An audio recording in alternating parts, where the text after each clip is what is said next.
In this video, we are going to create a full-stack Angular app. We're going to use Angular on the front end, Node.js on the back end, and Postgres as a database. We'll use TSX to run TypeScript in Node.js, Express for all the web routes, and Remult to handle all the data back and forth. We'll cover server-side paging, sorting and filtering, full CRUD capabilities, real-time validation, updating multiple items and moving logic to the servers, authentication, authorization, Postgres database, and eventually even deploying to the cloud. So let's get started. The first thing I want to do is I'm going to create a new Angular project. I'm going to call it Angular Full Stack. I don't need routing and I'm going to use CSS.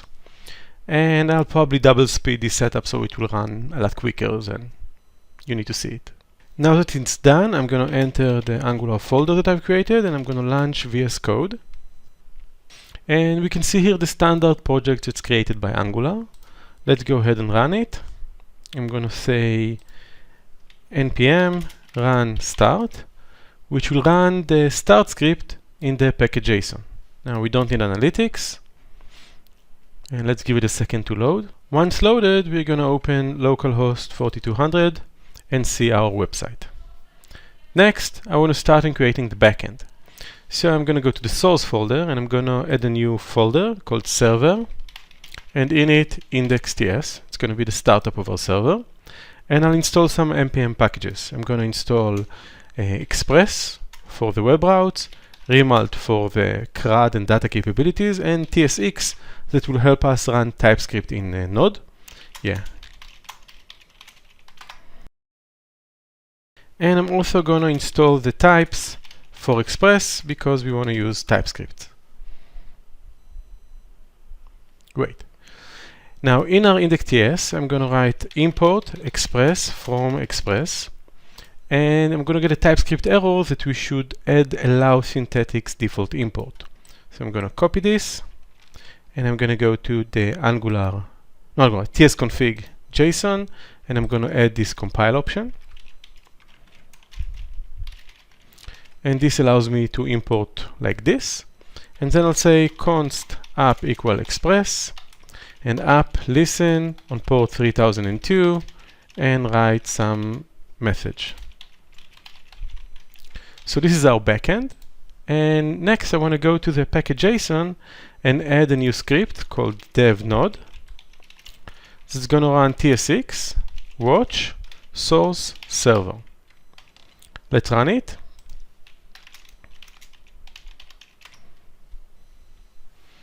And we can see that it's run our code and we see that it output is started. Let's go ahead and add a smiley at the end and see that it automatically reloads. And let's add a route to test it.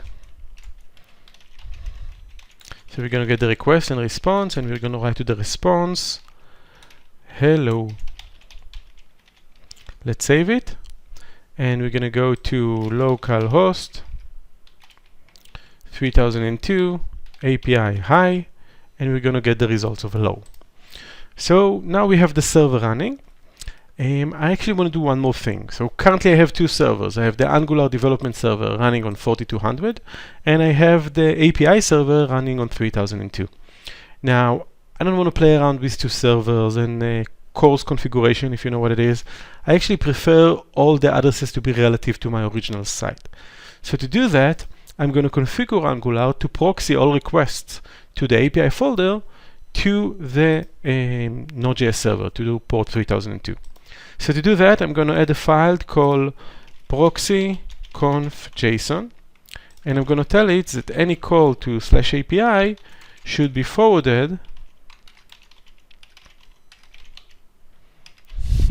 target HTTP localhost 3002, and since we're not using HTTPS, we're going to say secure false.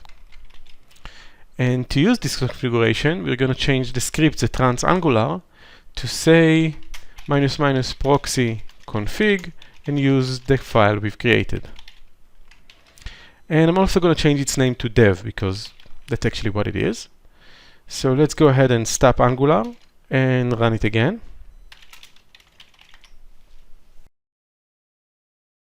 And now if I'll go and do /API/hi, we're going to get the response that was proxied from our API server. Okay, so the request came to Angular, and using the proxy configuration, it sent it to 3002 and brought back the results to us. Cool. So we have the backend, we have the front end, we have the proxy configured. Let's start writing our app. Now we're going to write a to-do app, and the basic entity of a to-do app is a task. So let's go ahead and create one. I'm going to define a shared folder, and in it I'm going to put the task.ts file. And I'll define the task. It's going to have an ID, it's going to have a title, and it's going to have completed. Great. Now, since I put it in shared, I can actually share it between the front end and the back end. But I actually want to use this type for a lot more.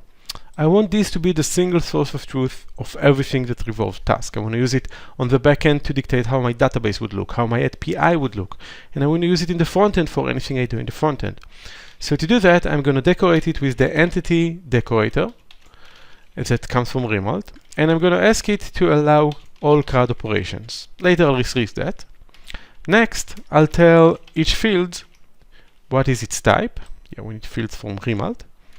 So I'm going to have auto increment and string and boolean. And I want to expose them on the API. So let's go ahead and add an API file on our server, which is going to use Remult Express. It's going to do export const API equals Remult Express. And in the entities array, I'm going to add our task type. Now, if I had other entities, I would detail them here, or later when I'll have other entities, I will detail them here. And lastly, I'm going to go to the server code, and I'm going to say app use API. Okay, so Express will use the API as part of it. As soon as I save, we can see that the server is started, and it has added for me a route called API tasks, which we can see over here. Let's go ahead and test it. I'm going to do /API/tasks, and we see that we get an empty array. Now let's open Thunder Client and create a new request. If you don't know about Thunder Client, it's a very cool Postman-like extension within Visual Studio. So I can do 4200 API tasks get, and I get the result. And I can change it to post a few items. So let's say title. I'm going to say clean car. And it created an item for me. And if I'll get it on the API, we can see that we get the data. Now, one might ask, where is the data stored? So by default, Remult comes with a very basic JSON database that is great for development. You see that it's created a DB folder over here, and we can see our task JSON over here. And later we'll replace it to use a more robust database, but for development purposes, this is quite fun, and I enjoy it a lot. So let's add a few more titles.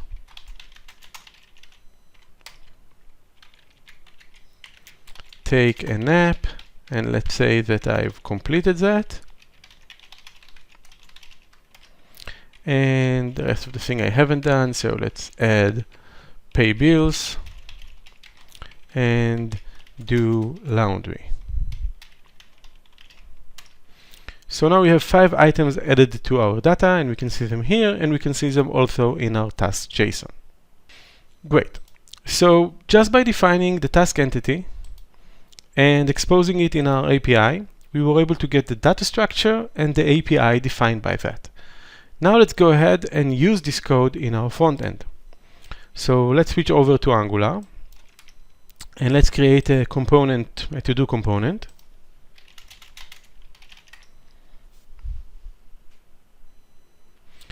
And in the app.tsx, app component, let's delete everything here and just use the to-do component that we've created.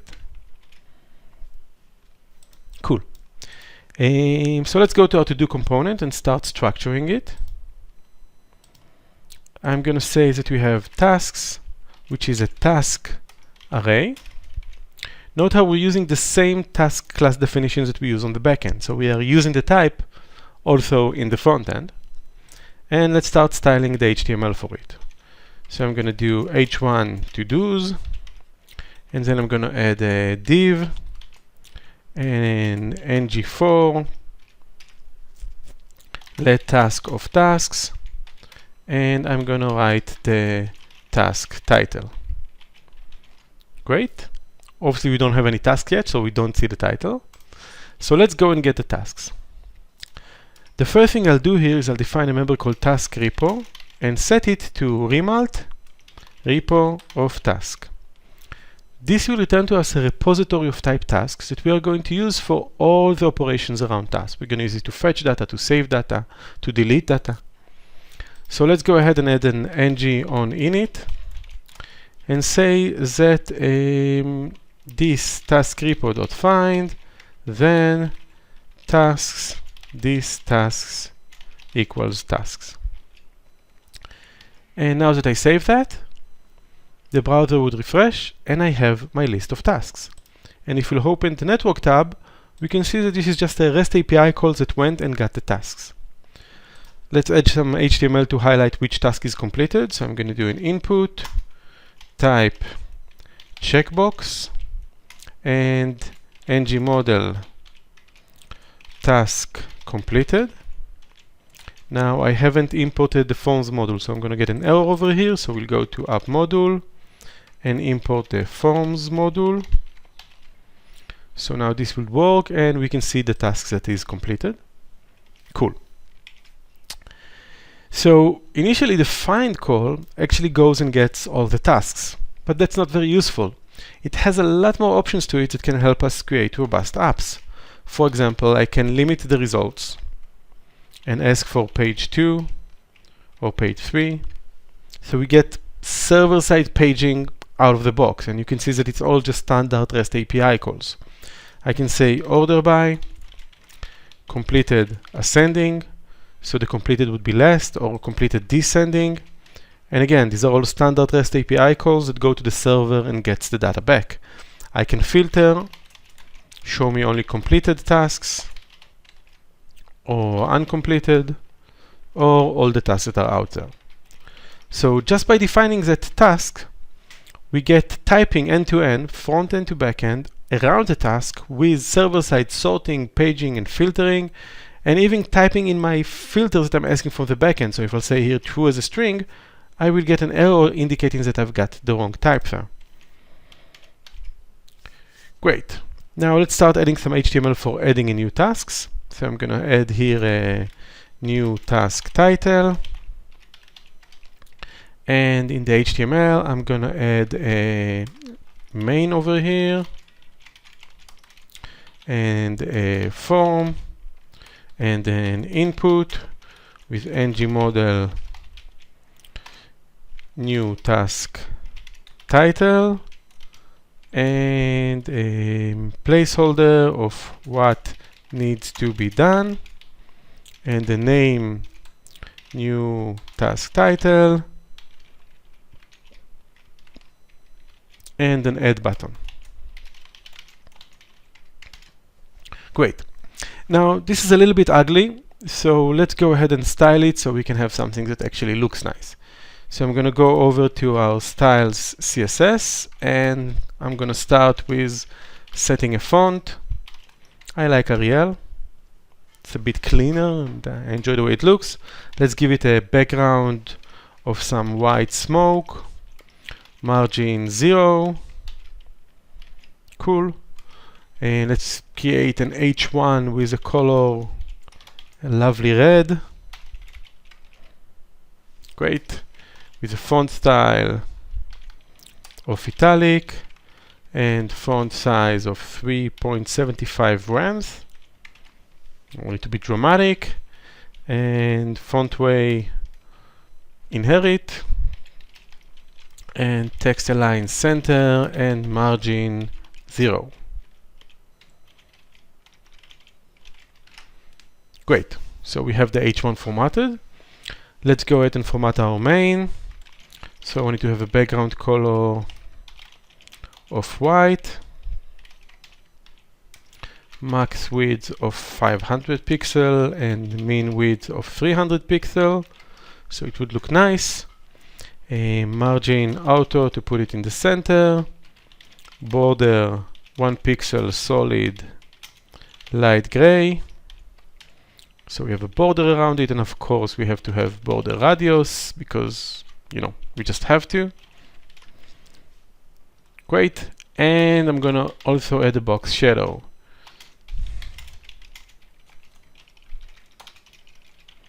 And 25, 50, and a specific grade that I like. Great, so now we have this little shadow below it. Now let's format our div, and actually our forms as well, and say that we want to have a padding of 0.5 rem. Okay, so it's spaced better. We're gonna have a border separator to the bottom of 1 pixel solid light gray. So we're gonna have a line between the items, and display flex, align items center, and a gap of 0.25 rem. Now let's style our input. First of all, let's style our input of checkbox.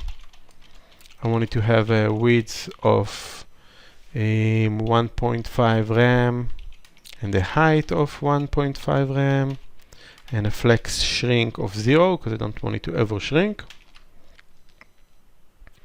Great, and on the input itself, I'm gonna say input is gonna be width 100%, so it will fill the entire width. Great, I want it to have a font size of 100%, a padding of 8 pixel, and border 0.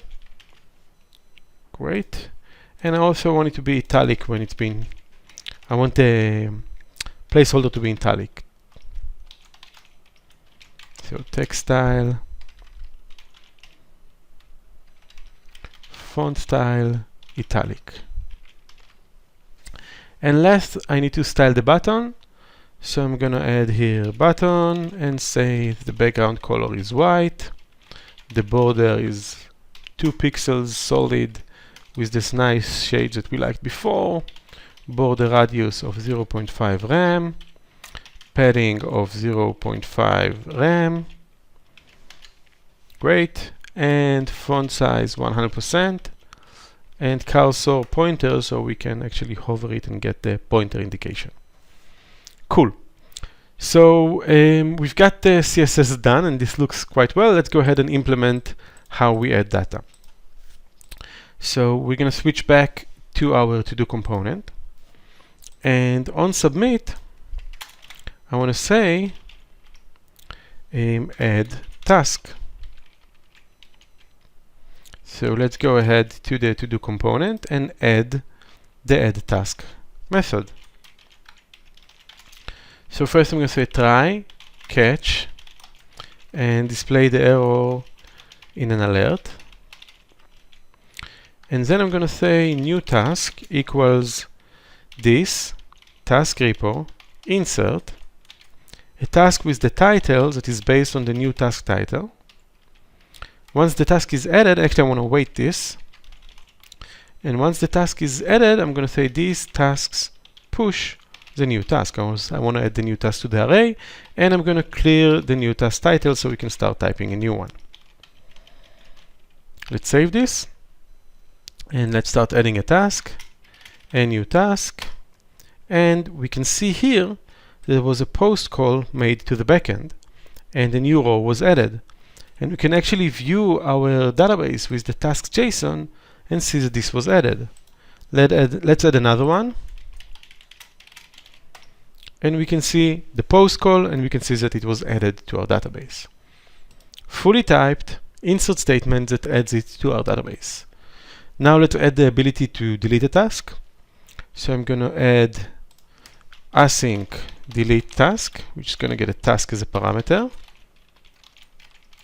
And just like before, try catch. And now I'm going to say await task repo delete task, and these tasks equal this task filter where t is different than our task because we want to remove the task from the tasks array. Let's go to the HTML and add a button delete, and on click, we're going to say delete task with the task. So now if we click delete, we can see that the delete call was made to our database. And again, if we look on our test.json, we're going to delete again, and a delete rest call that deleted the data from our database. Now let's allow saving some changes. So I'm going to add another one, async save task.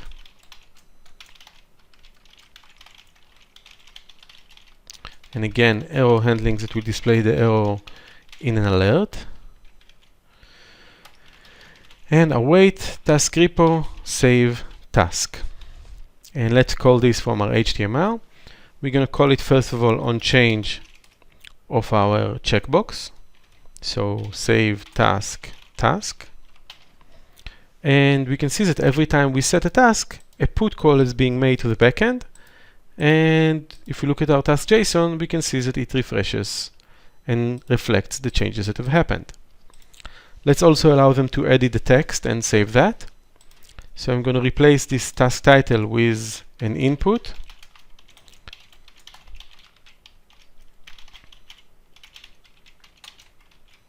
So we have an input here, great, and a button which is called save, and on click we're going to say save task with task. So now if we change some data and save it, we get a put call to the backend, and we can see that the data has been saved all the way to the backend. And if we fix it back, it's saved. So here we go. We've completed server-side sorting, paging, filtering, all the CRUD capabilities just by defining our task class and using it as the single source of truth of pretty much everything we want to do. Let's go to our list and see that we've covered this, that, and let's check out real-time live query. So our users like our app so much that they gave it to another user. And that other user has checked some tasks, but the first user didn't see those changes. They had to refresh to see those changes.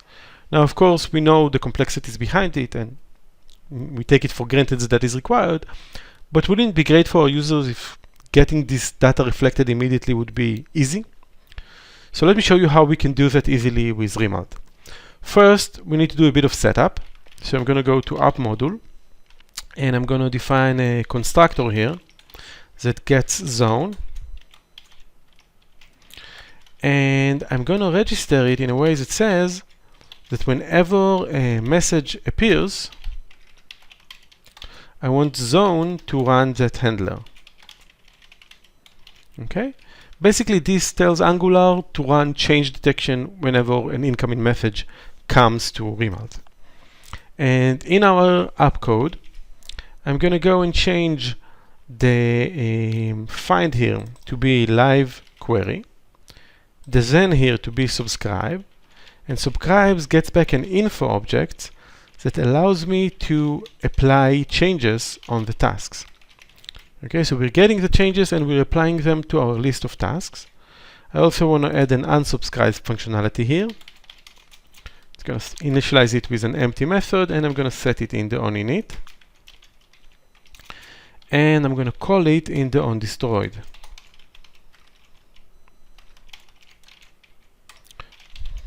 Okay, that way it will unsubscribe when required. And now, if I have these two tabs, every change is immediately reflected on the other tab. Okay, so I think it's cool. And in terms of technology, we're using something extremely simple here. For development, you can use what is called server sent event, HTTP server sent event. It's a very basic protocol over HTTP.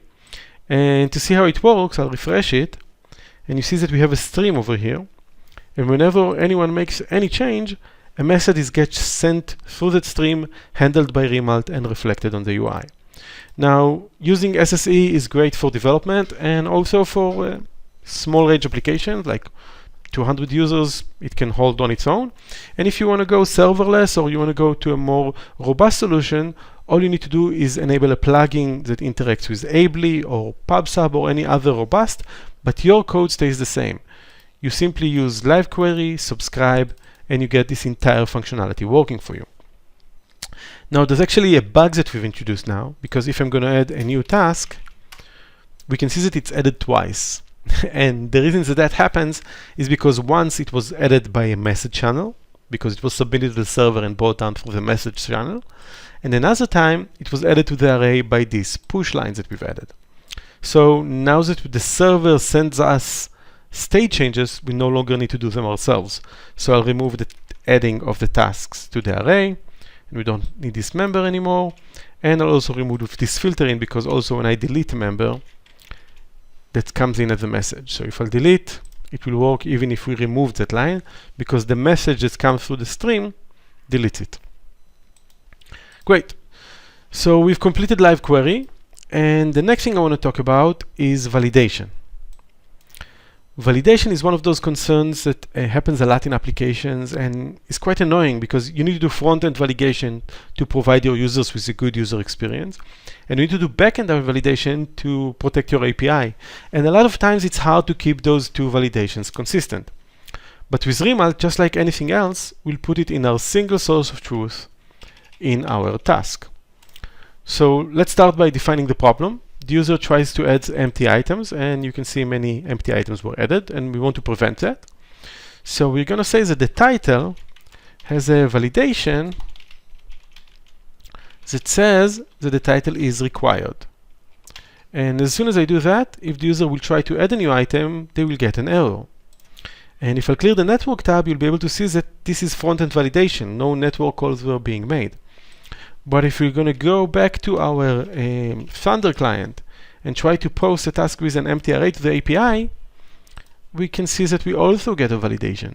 So the same validation code runs both on the front end as front-end validation and on the back end as API validation. And I can actually create any arrow function as a validation. I don't have to be bound to built-in validations. I can say here task, if task.title.length is less than 3, throw new arrow to short. And this validation code will run both on the front end and on the back end. And we can also see that the structure of the errors that we get, which we get as an exception in the front end, is built in a way that indicates the fields that have the errors.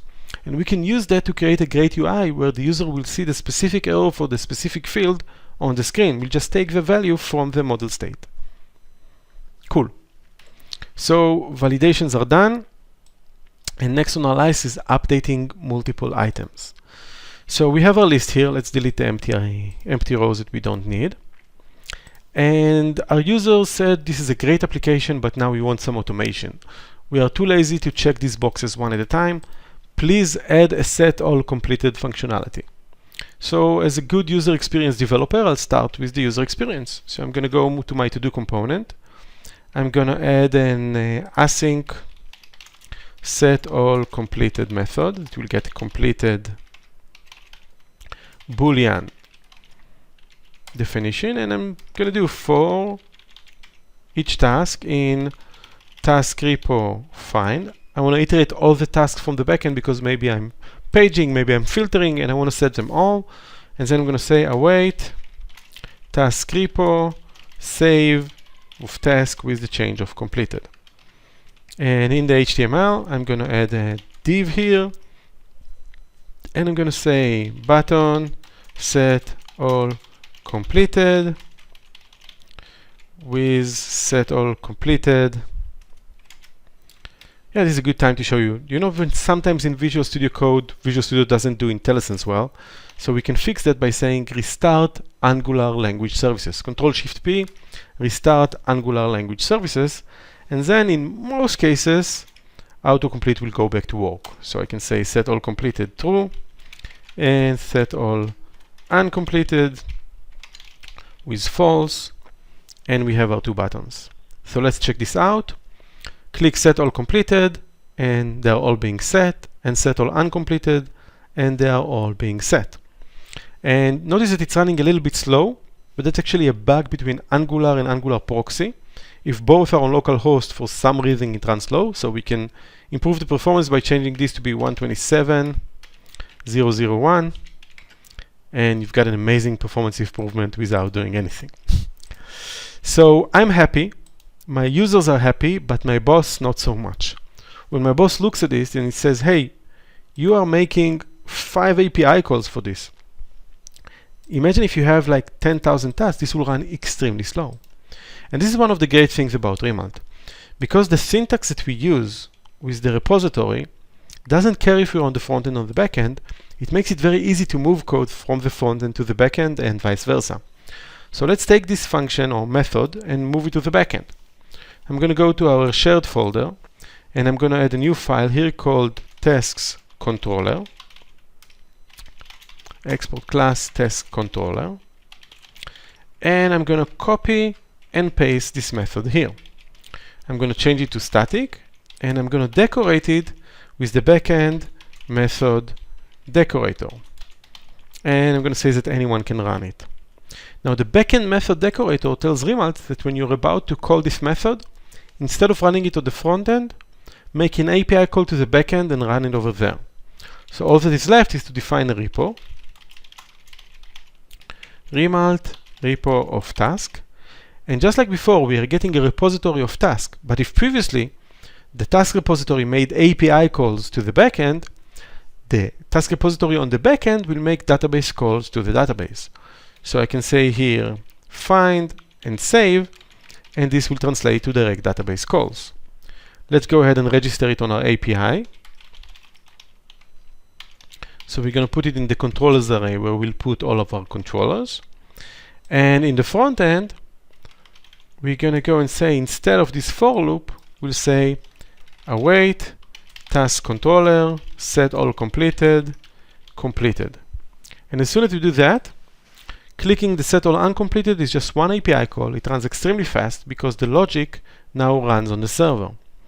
So by using Remult repository on the front end and the back end, we make it extremely easy to move code between the front end and the back end. And another benefit that we've got is that this is 100% typed. So if for some reason I'll change completed to be a string, I will get a type error in the front end that I'm sending the wrong parameter type to my backend. So I get type protection on both front end and back end.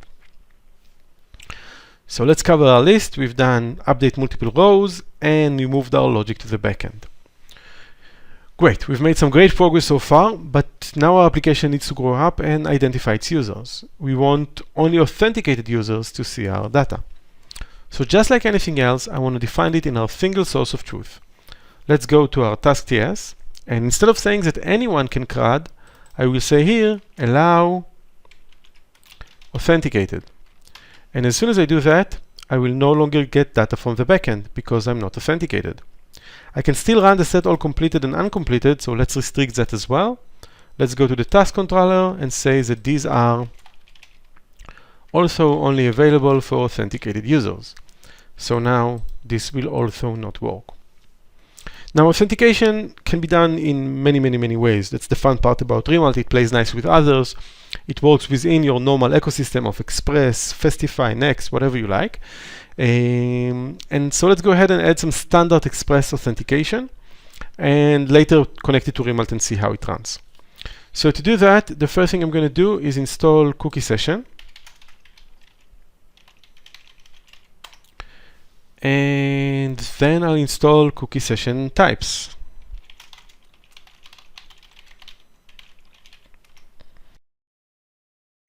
I'll go over to our index and I'll import session from cookie session and use it from cookie session and use it in our Express. I'll define a secret and I'll start with this one and later I'll replace it with something more robust. So this will now add cookies that will manage the session between the front end and the back end and secure it using this secret. And let's add an auth file to start managing our authentication. So we're going to have a valid users list here. It's going to be of type user info array. Now, of course, in real life, you're going to get it from a database or from an external auth providers such as Auth0 or Google or Facebook. But for now, this will do. And I'm going to add 2 users.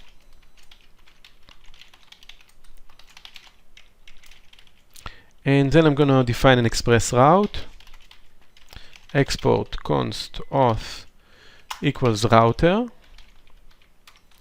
And I'm going to use JSON.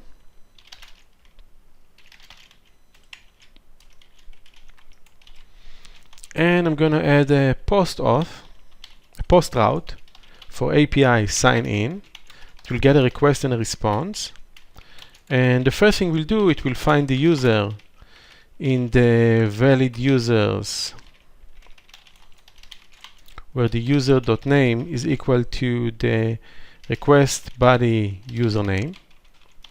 And if we found a valid user, we're going to set the session user key to that user, and we're going to send it to the result as JSON. Else, we're going to send to the result status 404 JSON invalid user.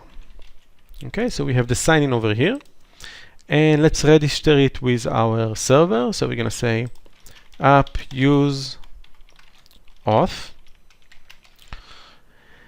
And on the front end, let's go implement this. So I'm going to go to app component, and I'm going to say username. And let's start. And I also want to define Remult over here. This way I can bring Remult to the UI. And in the UI, I will add a ng container that will be if Remult authenticated. Only then show the to-do app. Great. And I'll add another one of these saying that if it's not authenticated, then let's add a h1 to-dos and a main and a form and a button sign in and an input. And the input is going to be a, let's make sign in one word so it won't break. Okay. And the input is going to be a model username and name username and the placeholder username try Steve or Jane. Okay, and we have it. That's great. Now let's go and implement the sign in. So on submit sign in, it will generate a method for me. So let's go over there. So now I'm going to need to use HTTP. So I'm going to add a constructor HTTP private HTTP client, and I need to register it in the app module. So let's go over there and say import HTTP client module from Angular common HTTP, and I'm gonna import it here. Great. And in my AMP component, HTTP client will be here. Great. And on our sign in, I'm going to say this.htp.post. So it gets a user info object because our sign in method returns a user info object. API sign in. Username this.username. And user info is from Remult. Great. And I'm going to ask it to subscribe and say next. This Remult user equal user. And this username is blank, so it will not remember the sign in. And error alert error.error. Great. Notice I'm using standard HTTP and standard express routes. I could have used backend methods for this, but I wanted to show you how Remult plays nicely with everything else. So whenever you don't want to use it, you can use standard HTTP. It's not a problem. So let's save this and see if it works. So I'm going to try to sign in as an error. I'm going to get the invalid user, and then I'm going to sign in as Steve, and I'm signed in. but we can see that still we're not getting the tasks. And that's because that everything that we've done now is standard Node.js signing, but we've never told Remult where to get the user from. So let's go and do that. I'm going to go to API, and whenever Remult needs to get the user, I'm going to tell it to go to request rec session user. So now you see I'm getting the tasks, okay, because it identifies the user. Great.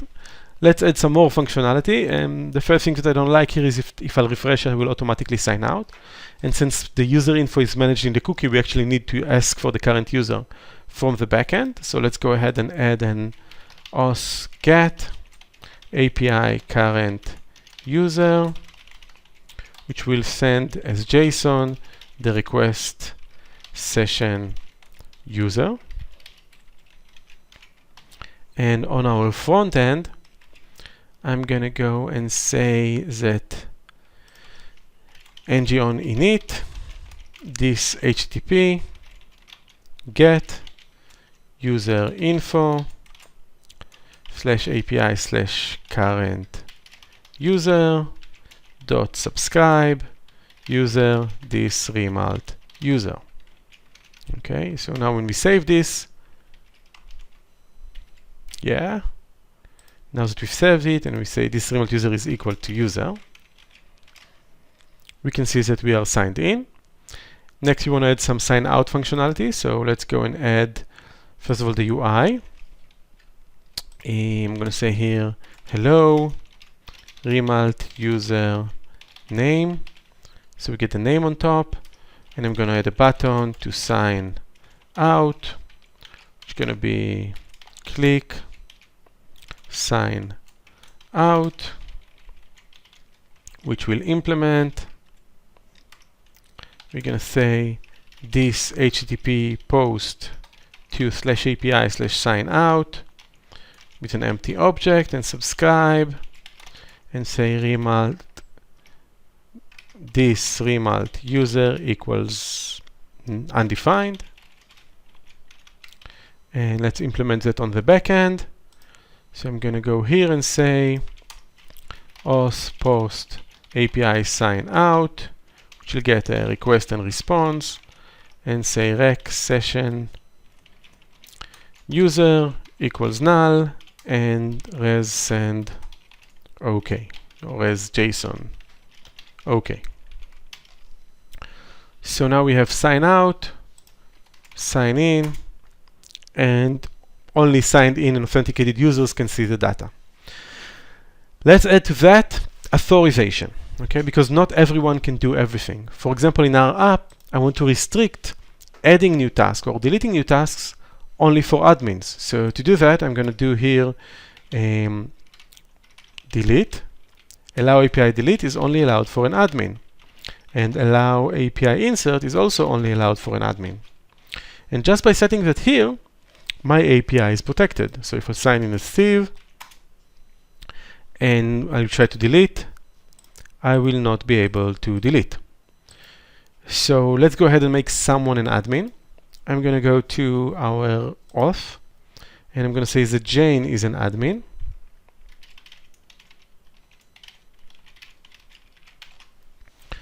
And I'll sign out and sign in as Jane. And now Jane can add stuff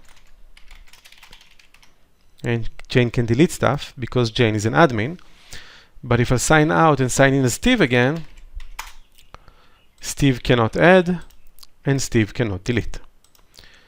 Now, this is great. We're protecting the API, but we also want to provide a great user experience, which means that Steve shouldn't see the add button or the delete button because Steve is not allowed. Now, I don't want to repeat these definitions. I want to reuse these definitions. So let me show you how we do that. I'm going to go back to our to-do HTML. And on our form, I'm going to say that I want to show it only if task repo, metadata, API delete is allowed. And actually, I want to say API insert is allowed. Okay? So Steve cannot see the form to add a new task. And I'll do the same for the delete. ng if task repo metadata delete is allowed. So only if API delete is allowed, the delete button would appear. Okay, and if we sign out and sign in as Jane, we can see all the buttons. So this is how easily we were able to determine authentication and authorization and define it all in our task, our single source of truth. Now actually we have a small bug over here. Notice that if I'll change something in the task, it will behave as if it signed out, and that happens because Angular refreshes too fast. So if we restart both Angular and the server, Angular starts before the server and the current user call fails and shows us as not signed in. So let's go ahead and fix that, or work around that, by adding a retry to the current user. So I'm going to say here pipe retry 50. So now if I make a change to the task, we can see that it will retry until it will succeed. So that helps us. So what have we done so far? Server-side paging, sorting, filtering, CRUD, real-time, validation, multiple items, logic to the server, authentication, authorization. It's time to grow up and use a normal database. So in this tutorial, we're going to use Postgres, but of course, Remult supports many, many different databases, including Mongo and MySQL and SQL Server and JSON and whatever. But we want to use Postgres. So we're going to start by installing Postgres, or Postgres client for Node.js. And then on our API, we're going to import from Remult Postgres. And we're going to say that the data provider is a Postgres with the connection string that I set over here. Now, as soon as I save, we can see that the server will restart and it will actually create the tables that we need. Remult comes with a built-in mechanism that automatically adds new tables as they are added and adds missing columns if they are required.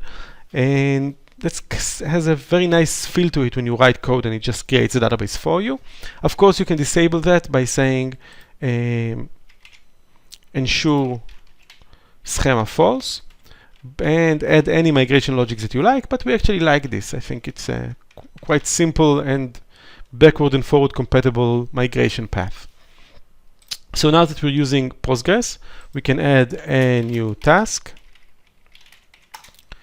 And it was added, and let's go and check the database. So I'm going to go to local Postgres, public, tasks, and I see the tasks over here. And I'm going to select the top 1000 rows, and we can see that the tasks that we've just added. So we've written our app, we're proud of it, and now we need to start worrying about deployment. So let's do a few things to prepare this app to deployment. First of all, I want to go ahead and run npm run build, which will instruct Angular to build the project into the static files that are required to run it, HTML, JavaScript, CSS. As this process runs, it will create a dist folder over here with the result of the Angular build.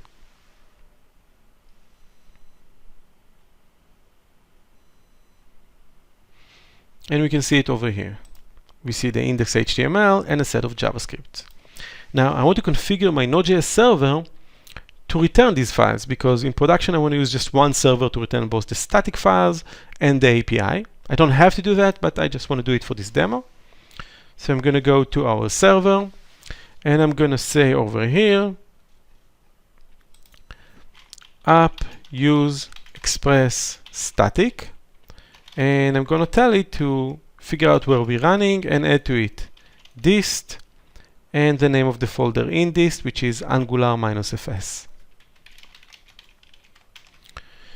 Once I do that, if I'll go to our website, and I'm going to go to our API website and say this, I will get the files because it went and got the index from this dist folder. Let's change this just to demonstrate that. I'll refresh, we've got this, and I'll remove this, and now it's gone. Perfect. Now, as we prepare our app for deployment, we actually need to remove some things from it, because over here we have a very secret connection string, and it's never a good idea to commit a connection string to your source code. Then it goes on GitHub, and it may be broken, whatever. Connection string should come from an environment variable. So we're going to say process .env database URL or our development connection string. And that way, the cloud providers that we'll use will inject the database connection string as this environment variable. We also want to define a few more environment variables. So I'm going to go to our index and the secret here. I'm going to also say process env session secret or secret, and I'll inject that on the cloud provider. And the port is also something that we like to get from our cloud provider. So we're going to say here port. Great. So at this point, our app is ready for deployment.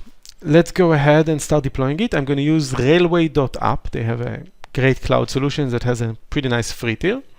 So I'm going to say over here railway init.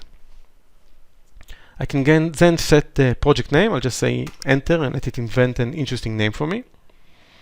That's a very interesting name. And I'm going to click on this URL and it will open the project in Railway. And here I can say add a service, database, PostgreSQL, and it will create a PostgreSQL database for me. I can also tell it railway.app, and it will start uploading my source code to the server. And actually, I've done this a bit too early, so let me stop it, because I forgot one more thing to do in our code. We need to tell Railway how to start our project. So let's go to our package.json and add a start script over here that will say tsx source server. Just like the dev node script, but without the watch, because we don't need to refresh on changes. So once we've defined that, we're going to say railway app and let it upload our code. And the way it works is when Railway uploads our code, it will run npm install, npm run build, and npm run start to start our project. Now remember those environment variables that we've set? The ones that we've set in our API and in our index. Let's go ahead and set them. So I'm going to click on the project and I'm going to go to variables, add the new variable, and I want to add a reference to database URL, and it will automatically populate it. And I'm going to add another variable of type session secret. So it's going to be some kind of random UUID that I'll generate just now. The fact that it's completely random actually keeps it safe. And I'll go over to settings and ask it to generate a domain for me. Okay. And so now we can see that these operations actually cause it to create several builds. So I'm going to disable the ones that we don't need and just stay with the recent ones that we do need, because we only need the latest build. Every change that we make to an environment variable constitutes a build for Railway. And while it's running, let's go ahead and take a look at some more things that we didn't get a chance to talk about here. So Remult has a lot more capabilities that we couldn't see in this video, such as GraphQL and OpenAPI. It has entity lifecycle hooks where you can intervene before and after you are saving or deleting. It has relations between entities, backend only fields that are either only visible or only updatable on the backend. You can have computed fields. You can work without decorators. So if you like decorators, we like you. And if you don't like decorators, we also like you. There are solutions for both. And of course, plain JS with JS docs works amazingly with Remult. So if you need CRUD application, Remult is the tool for you. Let's go back to Railway and see how it's working. It's still building. And we can actually take a look at the details and the build logs and see exactly how it's proceeding. Now that it's done, let's click on the URL over here and have it open our website. And we can see now that if I type in Jane and sign in, I can say here, give Remult a star. And we can see that that item was added. I can open multiple tabs and see that it updates on both of them. And actually, we can go back to Railway and see some interesting things over here. If we go over to Postgres, we'll be able to see the table with our data that was created over there. And if we look at the deployment logs over here, we'll also hopefully be able to see that it's created the table and that it's defined the route just like we've seen it before.